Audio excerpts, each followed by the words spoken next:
Bonjour à toutes, bonjour à tous, bienvenue dans ce nouveau Read Club, un Read Club où je vais aborder ma semaine de lecture avec vous. Je vais vous partager ça. On s'était quitté la semaine dernière où je disais que j'avais eu du mal à me remettre dans la lecture depuis le mois de juin, entre juin, juillet, août, que j'avais eu du mal de reproduire des vidéos, un peu fatigué, un petit peu de ras-le-bol. Et puis voilà, j'ai trouvé le courage de refaire une vidéo la semaine dernière.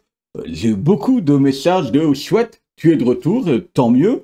C'était aussi une semaine qui, en dehors de vos encouragements, a eu un coup de boost grâce à Ed Brubaker. Vous l'avez sûrement lu dans le titre de ces vidéos. Et du coup, c'est une semaine où je suis passé à avoir du mal à lire, à avoir quasiment lu entre 1000 et même plus proche de 1500 pages sur ma semaine, mais ça, on y reviendra. Une semaine qui a été marquée, tout d'abord, s'il faut reprendre cette semaine, par le décès de John Cassaday, que moi, finalement, j'ai découvert à travers ce premier tome de Uncanny Avenger. C'est d'ailleurs comme ça que j'ai partagé le décès en disant, bah, tiens, c'est drôle, c'est un drôle de souvenir, c'est une drôle de sensation, parce que finalement, John Cassaday a fait partie de l'équipe qui m'a fait revenir un petit peu dans les comics et surtout m'a fait rentrer un peu plus dans l'univers des X-Men. Il y a de ça maintenant, c'est un tome qui était sorti en quelle année ça, pour le coup. Est-ce que je vais retrouver la date dans le tome? On était en mai 2013. Mai 2013. Dépôt légal mars 2014. Même 2014, donc il y a 10 ans. Il y a un peu plus de 10 ans, où j'étais aussi revenu dans le comics à travers... j'avais dit, je vous l'avais expliqué dans une vidéo, je ne sais plus comment j'avais intitulé, où j'expliquais un petit peu ma relation avec les comics. Bien voilà, c'est bizarrement en cherchant, tiens, qu'est-ce que j'avais de John Cassaday ici, je suis retombé sur ce tome et puis je me suis dit, zut, voilà, c'est encore une saveur un peu plus particulière. Et puis j'étais re-rentré dans l'univers de John Cassaday avec ce Deluxe Captain America volume 1, la Sentinelle de la Liberté, avec ce tome où je vais le relire. Il y a ici quelques covers de John Cassaday en dehors des dessins à l'intérieur. Voilà. Je me suis dit, tiens, je vais relire ce tome qui, derrière quand même, où étiez-vous le 11 septembre? Donc voilà, je vais relire ça. Ce tome va revenir sur ma pile de lecture pour le coup. Et donc il y a eu énormément d'hommages à ce grand tome du dessin. Mais voilà, la triste nouvelle de la journée, de cette semaine. Et le pire dans tout ça, c'est que si vous êtes abonné à mon Instagram, vous irez voir. Je dis, tiens, je vais refaire des petites photos des bouquins que je lis et essayer de mettre un peu plus de texte sur Instagram, me lancer dans le côté rédactionnel. Vous le sentez, moi je suis plus blablabla. Et puis en fait, c'est arrivé, donc j'ai mis un petit hommage avec cette couverture à John Cassaday. Et je me suis dit, la dernière fois que j'avais posté sur Instagram, c'était le décès d'Akira Toriyama. Donc voilà, c'est drôle de coïncidence. Voilà. Je vais peut-être arrêter de publier sur Instagram, c'est un peu dangereux pour les gens.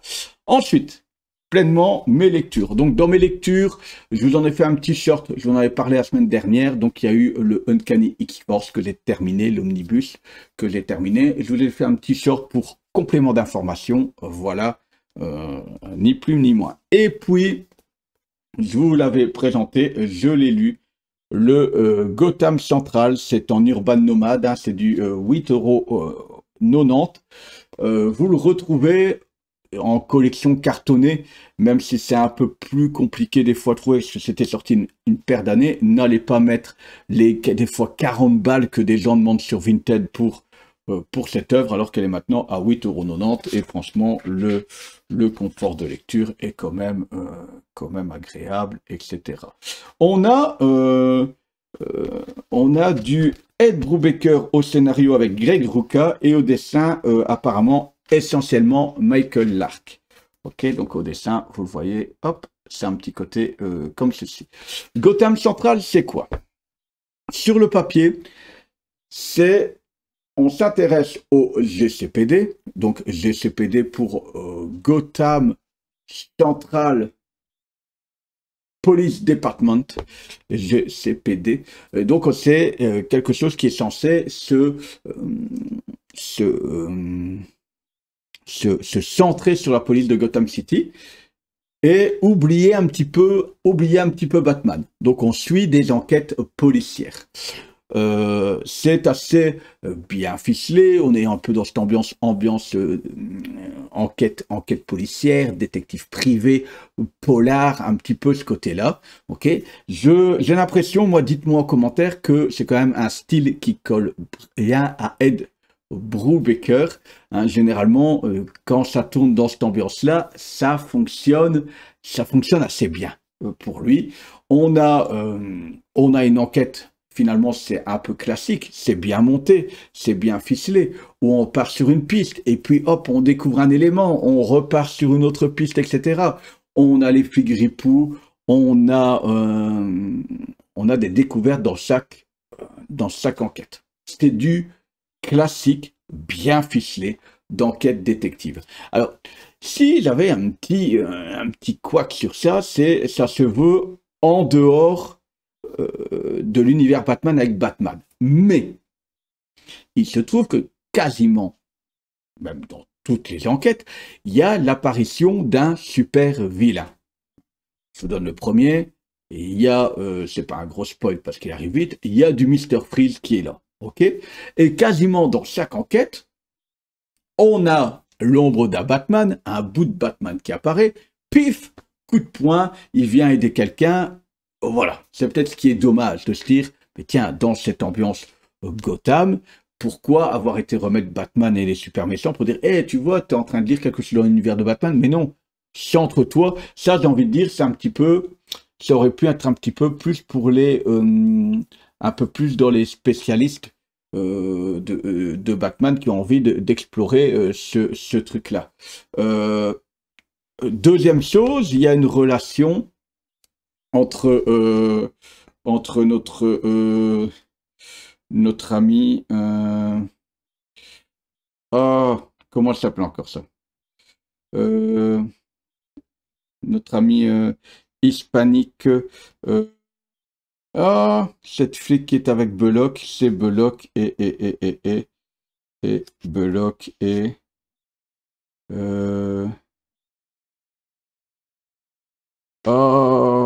j'ai plus le nom.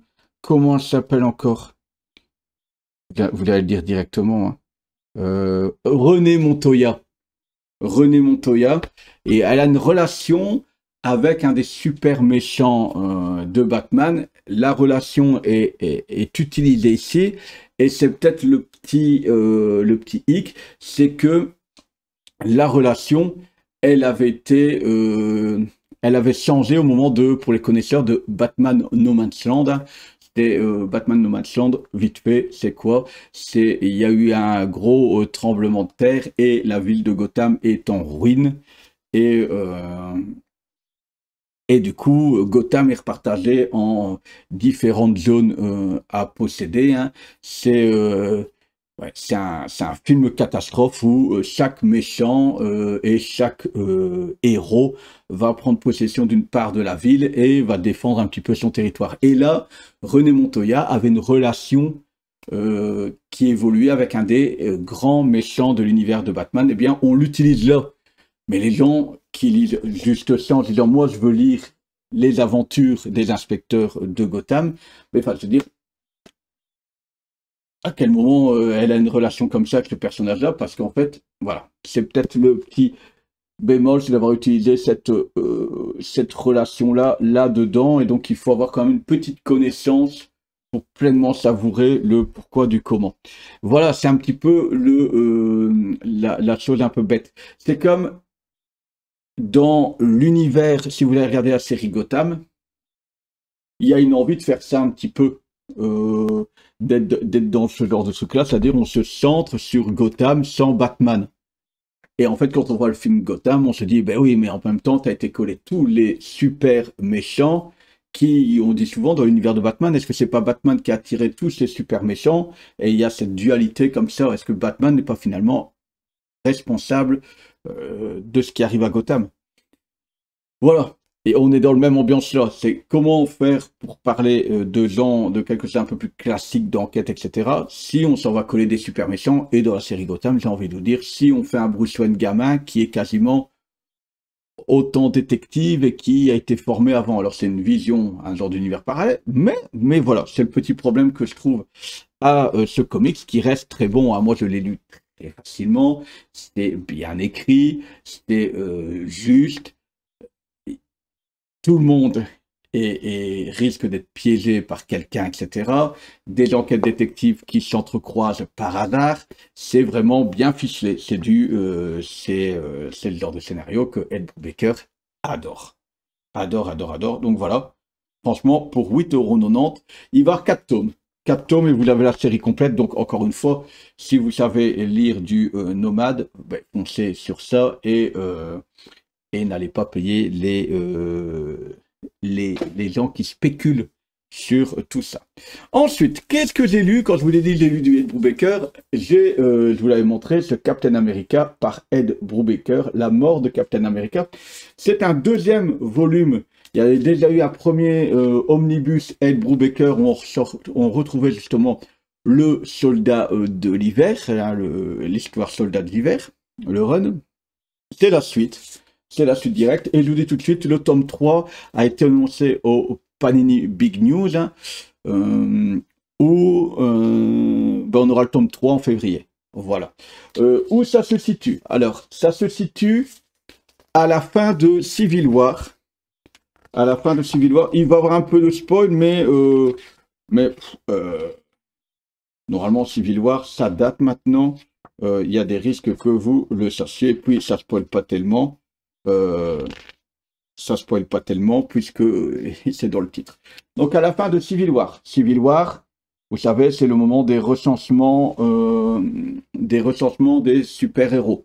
On décide, il y a eu un accident entraînant des super-héros et on décide de mettre une loi de recensement des super-héros. Les super-héros vont devoir donner leur identité, on doit savoir quelle identité se cache derrière quel super-héros.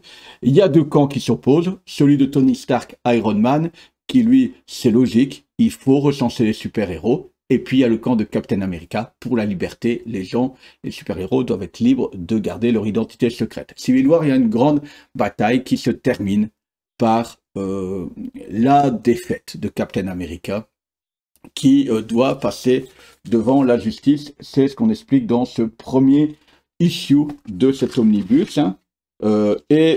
Pendant cette arrivée, Captain America se fait abattre. Il est tué. Par qui, par quoi, dans quel but, dans quelle manigance, ça c'est ce qu'on découvre dans ce volume, qui est au final un Captain America sans Captain America.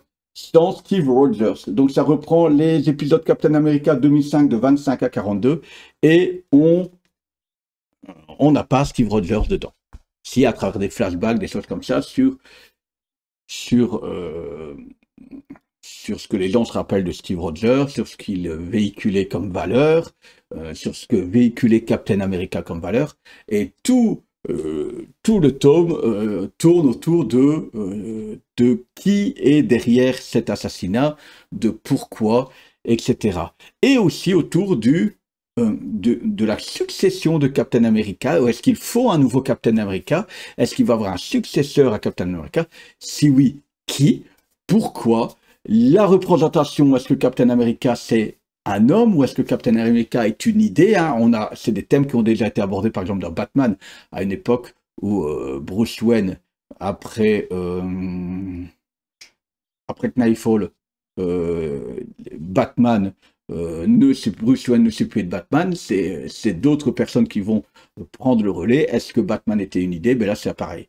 Est-ce que Captain America, c'est un homme? Captain America, c'est une idée. C'est tout le jeu de ce tome où on a uniquement le scénario Ed Brubaker et puis au dessin, là, on a plusieurs personnes qui viennent suivre, mais ça reste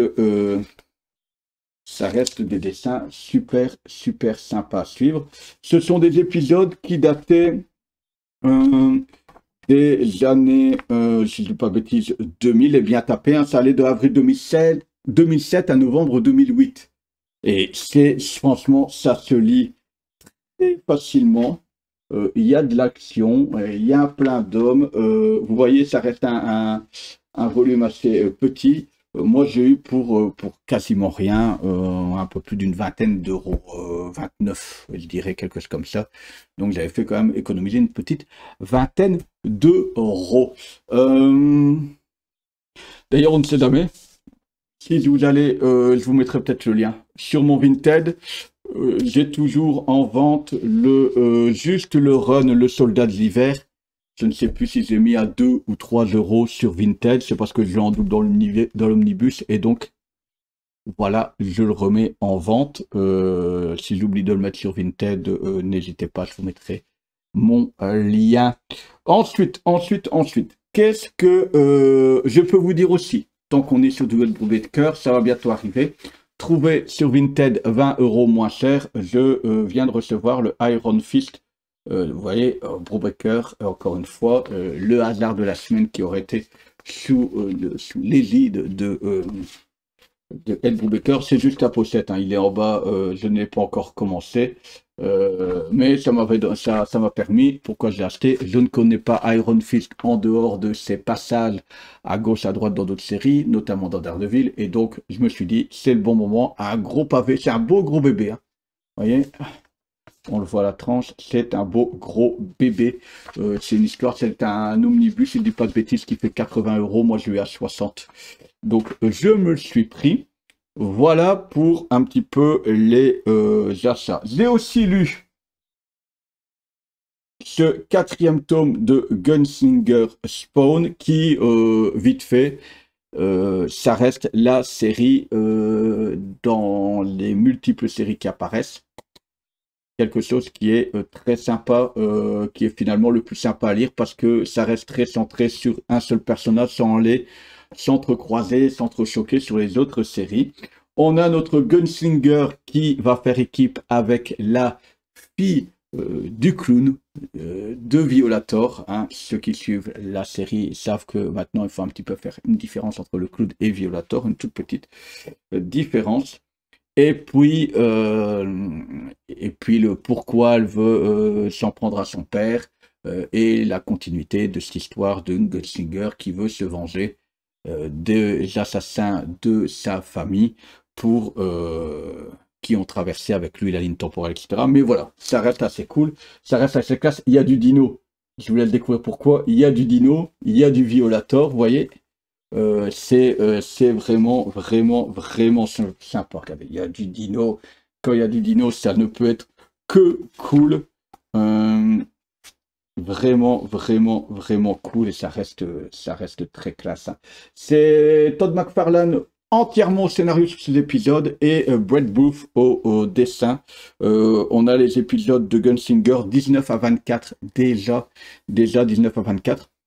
Moi, je vous l'ai déjà dit, tant qu'on y est, ce que j'attends vraiment dans les séries-là, c'est le retour de Sam et Twitch, qui tient le retour de Sam et Twitch, c'est un peu le Gotham central de l'univers de Spawn.